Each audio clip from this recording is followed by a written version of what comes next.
Goeiemôre en dit is vir my vanoggend lekker om met julle net so klein bietjie te gesels oor gebed en hoekom dit so verskriklik belangrik is dat ons sal saamkom en bid en hoe dit 'n Bybelse opdrag is en wat die voordele daarvan is. So ek lees gou vir ons uit Jakobus 5 vanaf vers 13 en dan sê dit daar: as daar iemand onder julle is wat swaar kry, moet hy bid.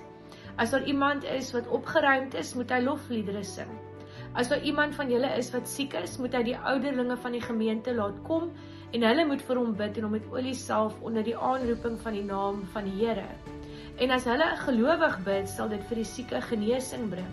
Die Here sal hom gesond maak. As hy gesondig het, sal dit hom vergewe word. Bely julle sondes eerlik teenoor mekaar en bid vir mekaar sodat julle gesond kan word. Die gebed van 'n gelowige het 'n kragtige uitwerking. So wat gebeur wanneer ons saam bid en met mekaar eerlik is oor ons omstandighede en ons behoeftes en as ons mekaar kan sê, maar dit is wat werk en dis wat nie werk in my lewe nie en hierdie is goeie dinge, maar hierdie is goed wat regtig nie goed is nie, dan gebeur daar iets. Die Here het ons as 'n liggaam vir mekaar gegee om mekaar te bedien met geestelike en gawes en geestelike vrugte, maar veral die gawes.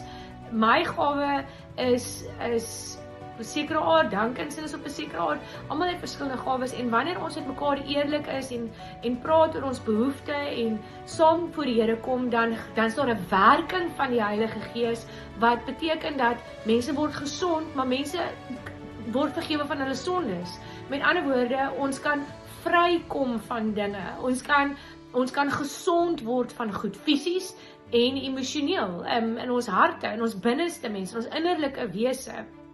So, wanneer ons by mekaar kom en wanneer ons saam bid, is daar 'n kragtige werking van die Heilige Gees, want die Here het ons gemaak om mekaar te bedien en nie om eilande te wees nie. Ek is nie genoeg alleen nie. Ek het mense om my nodig. Ek het nie alles van die Heilige Gees is nie net genoeg net omdat ek is nie. Ek het die ondersteuning en die liefde en die bediening van my medegelowiges nodig en die Here het dit so gemaak. Hy het dit so aan mekaar gesit sodat ons, ek dink, nie te veel van onsself sal dink nie en sodat ons hom beter kan verteenwoordig aan die wêreld, want dit is juis daarin wanneer ons saamkom en mekaar bedien met gawes wat ons 'n beter prentjie aan die wêreld gee oor wie die Here is. Kom ons sluit ons oë. Liewe Here, dankie vir die gawes wat U vir ons almal gegee het en dankie dat U ons vir mekaar gegee het om mekaar te bedien en dat ons saam kan bid en dat daar dinge gebeur en dinge verander wanneer ons saam bid. En ons dankie daarvoor in Jesus naam. Sien jou Woensdag aand by die gebedsuur. Lekker dag verder.